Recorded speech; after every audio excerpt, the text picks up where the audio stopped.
अस्सलाम वालेकुम, इकोनॉवाइज के पॉडकास्ट में आपको खुशामदीद। आज हम बात करेंगे थोड़ा सा पाकिस्तान की इकोनॉमी के ऊपर, और जो ये बेसिकली हुकूमत ने ग्रोथ के फिगर्स दिए हैं इसके ऊपर बात करेंगे, इकोनॉमिक एक्टिविटी के ऊपर बात करेंगे, और उसके बाद हम बात करेंगे थोड़ा सा क्रिप्टो करेंसीज और जो इस वक्त गोल्ड और ऑयल की प्राइस चल रही है इंटरनेशनल मार्केट में, उसके बारे में। सो सबसे पहले आ जाते हैं हम जो हुकूमत ने आदाद शुमार दिए हैं ग्रोथ के, इसके ऊपर 3.9% की ग्रोथ हुई है, 1.56% के आसपास की तवक्को थी। तो एक लिहाज से देखा जाए तो ऐसे महसूस होता है जैसे पीटीआई की हुकूमत की सुनी गई है। अच्छा, अब इसमें जो असल चीज है देखने वाली वो ये है क्या ये नंबर सही है।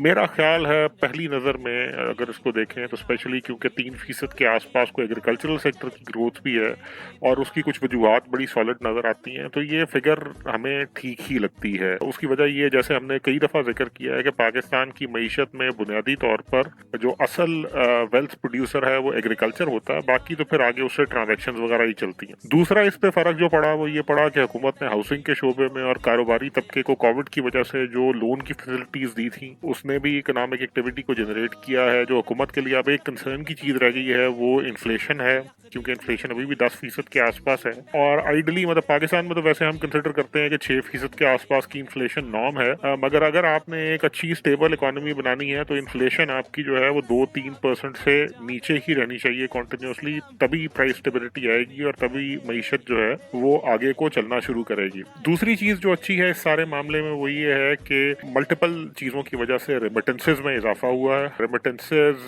इस वक्त रिकॉर्ड पर हैं। हुकूमत ने जो 2 बॉन्ड इशू किए हैं उसकी वजह से जो फॉरेक्स रिजर्व्स हैं उनको भी ठीक ठाक बूस्ट मिला है। एक्सपोर्ट्स की एक्टिविटी थोड़ा सा स्लो डाउन है, मगर ट्रेड डेफिसिट के मामलात बिगड़े हुए हैं, उस वजह से इंपोर्ट भी है अब तकरीबन, क्योंकि इकोनॉमिक एक्टिविटी रिज्यूम कर रही है तो ट्रेड डेफिसिट दोबारा कोई तकरीबन 60-70% ऑफ एक्सपोर्ट पे चला गया है, जो बहुत ज़्यादा है। अगर आप पाकिस्तान का हिस्टोरिक एवरेज भी देखें तो मतलब नॉर्मली ये 30 से 40-45% के बीच में हुआ करता था 2013 से पहले तक, फिर पीएमएलएन की हुकूमत आई और उसके बाद से ये बिगड़ता चला जा रहा है। तो इसके ऊपर फोकस करने की ज़रूरत है। अभी फ़िलहाल यूँ लगता है कि जैसे पीटीआई की हुकूमत की सुनी गई है, और सुनी इसलिए गई है वो जो मैंने आपको कहा कि एग्रीकल्चरल सेक्टर की फिगर्स हैं उसकी वजह से लगता है कि ये फिगर्स सही हैं। तो 2 चीज़ें हुई हैं। एक तो ये हुआ कि गंदम की कोई बीज की नई किस्म आई है जिसकी वजह से इस दफ़ा एक्चुअली गंदम की बम्पर क्रॉप हुई है। जब आप काश्तकारों से बात करते हैं तो वो भी यही कह रहे हैं कि जी हाँ जी हमें बम्पर क्रॉप मिली है। थोड़ा सा इसमें फैक्टर जो था वो हुकूमत का पहले से सपोर्ट प्राइस मुतय्यन करने का था, जिसने लोगों को इंसेंटिवाइज किया कि वो ज़्यादा गंदम काश्त करें। और तीसरा जो सबसे बड़ा बूस्ट आया है वो ये आया है कि जो ग्लोबल मार्केट है इसमें एग्रीकल्चरल कमोडिटीज़ की प्राइसेस बहुत ज़्यादा ऊपर चली गई हैं। तो जब वो उसमें जो एक्सपोर्ट का एलिमेंट है, 2 कॉटन की फसल ने थोड़ा सफ़र किया था, बट जो उसमें एक्सपोर्ट का एलिमेंट है एक तो वो बढ़ जाता है, दूसरा इंपोर्ट सब्स्टिट्यूशन होती है उसका भी इकोनॉमी को फ़ायदा होता है। तो उस वजह से मतलब मेरे ख्याल में तो जो फिगर्स हुकूमत दे रही है इस वक्त ग्रोथ की, ये रियलिस्टिक फिगर्स हैं, लेकिन इस पे को बहुत इत्मीनान का सांस लेने की ज़रूरत इसलिए नहीं है क्योंकि ये एक ऐसे phenomena global commodity price increase की वजह से है। अगर इसको सस्टेनेबल ग्रोथ में कन्वर्ट ना किया गया, एक अच्छी अपॉर्चुनिटी मिली है, एक ब्रीदिंग स्पेस मिली है पीटीआई हुकूमत को जब से वो आई है, तो अब फोकस इस चीज़ पे होना चाहिए कि बेसिकली एक्सपोर्ट्स को इन्हांस किया जाए, थोड़ा सा स्पेशली लो स्किल्ड जो चीज़ें हैं उनकी इंपोर्ट सब्स्टिट्यूशन पे ध्यान दिया जाए, और उसके बाद फिर वहाँ से लेकर इकोनॉमी के अंदर जो ये ग्रोथ है इसको सस्टेनेबल बुनियादों पर उस्तवार किया जाए। शौकत तरीन साहब ने भी अपनी प्रेस कॉन्फ्रेंस में कल यही बातें की। उन्होंने कहा कि जी अगले साल हम 5% की ग्रोथ को टारगेट कर रहे हैं और इवेंचुअली हम 6% पे लेके जाएंगे। इसको उम्मीद करनी चाहिए कि ऐसा ही होगा, क्योंकि पिछले 2-3 साल इकोनॉमिकली बहुत मुश्किल रहे हैं पाकिस्तान के लिए, तो हमें उम्मीद करनी चाहिए कि ये मामलात जो हैं ये चलते रहें। एक और चीज़ जिसकी तरफ हुकूमत अब बहुत संजीदा नजर आ रही है वो वैक्सीनेशन ड्राइव है। को 2-2.5 लाख डेली डोजेस तक का मामला तो पहुंच गया है, जो हुकूमत जहां तक पहुंच गई है। थोड़ा सा अगर सेंटर्स को इंक्रीज किया जाए, वैक्सीनेशन सेंटर्स को, अब ये गवर्नमेंट ने फॉर इंस्टेंस पंजाब हुकूमत ने भी, सिंध हुकूमत ने भी अब ये मैंडेटरी कर दिया है कि अगर सरकारी मुलाजमीन ने तनख्वाह लेनी है हैं तो उनको वैक्सीनेशन सर्टिफिकेट देना पड़ेगा। ये भी एक अच्छी चीज़ है। हुकूमत को प्राइवेट सेक्टर को भी इन्फोर्स करना चाहिए कि वो इस तरह की शराइत लगाए।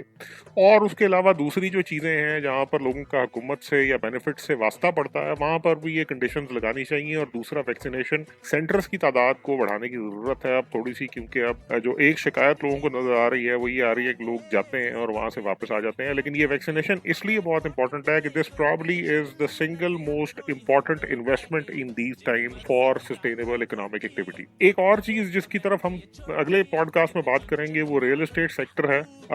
लेकिन रियल एस्टेट के बारे में कुछ इकदामात ऐसे हुकूमत लेने चाह रही है जो अगर ले लिए जाएं तो शायद इनका लॉन्ग टर्म इफेक्ट अच्छा होगा, लेकिन हम इसके बारे में अगली दफा बात करेंगे। अब थोड़ी सी बात कर लेते हैं क्रिप्टो करेंसीज के ऊपर, जिसमें हमने पिछली दफा बात की थी।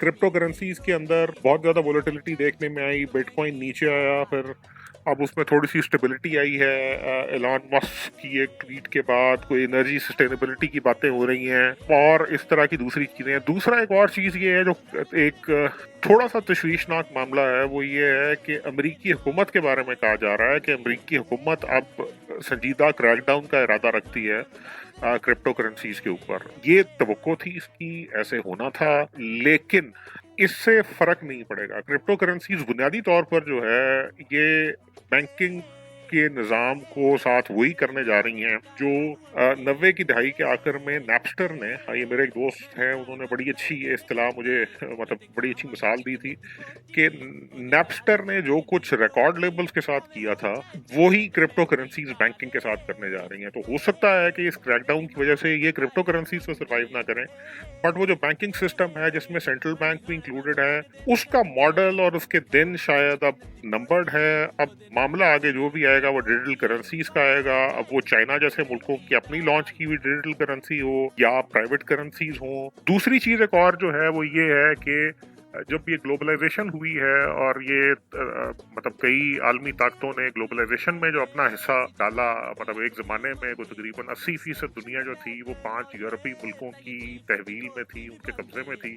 और उसी के फिर बेसिकली उसी वर्ल्ड ऑर्डर को अमेरिका ने ऑप्ट किया। तो अमेरिका ने उसके अंदर मतलब काफ़ी लिबरेटिंग टेंडेंसीज लाई, लेकिन वो उसके बैगेज से छुटकारा नहीं पा सका। तो जो एक चीज़ इस सारे में क्रिटिकल है वो ये है कि ये जो फाइनेंशियल ऑर्डर जो हमारा एग्जिस्ट करता है इस वक्त, इसके लिए जो इसमें इसी की वजह से, जिसकी वजह से ग्लोबलाइजेशन आई, ये ग्लोबलाइजेशन के अंदर ट्रेड को तो ग्लोबलाइज कर दिया गया। किसी हद तक लेबर की ग्लोबलाइजेशन भी हुई, दो उसके ऊपर भी उनका वीजे के थ्रू कंट्रोल रहा। लेकिन एक चीज जो बिल्कुल ग्लोबलाइज नहीं हो सकी वो कैपिटल था। अब डिजिटल करेंसीज जो हैं इनका फ्यूचर, जैसे मुझे मतलब जो एक और डायरेक्शन जिसकी तरफ शायद मामला चल पड़े वो ये है कि इनके आने से किसी न किसी फॉर्म में जो अगला सिस्टम बनेगा, इसमें जो कैपिटल है ये भी ग्लोबलाइज हो जाएगा। मतलब अब बुनियादी तौर पर होता ये है कि अगर पाकिस्तान जैसे मुल्क में या पाकिस्तान के कारोबार में कोई बिजनेस के लिए कोई फाइनेंसिंग रेज करनी है तो उसको बहुत ज्यादा प्रीमियम देना पड़ता है कंपेयर टू एक अमरीकी बिजनेस या अमरीकी कारोबार के। सो कैपिटल का फ्लो पाकिस्तान के लिए वो नहीं है जो अमरीका के लिए, हालांकि ग्लोबलाइजेशन है, ट्रेड अपॉर्चुनिटीज है। और इसी वजह से हमने देखा कि एक और चीज एग्जिस्ट करती है जिसको परचेज पावर पैरिटी कहते हैं। ये बुनियादी तौर पर इसकी वजह जो है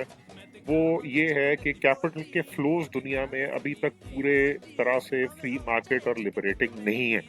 डिजिटल करेंसी के आने के बाद तवक्को एक और जो होगी, ये 20 साल में आती है, 30 साल में, 10 साल में, 50 साल में, 100 साल में, बट इवेंचुअली ये आएगा।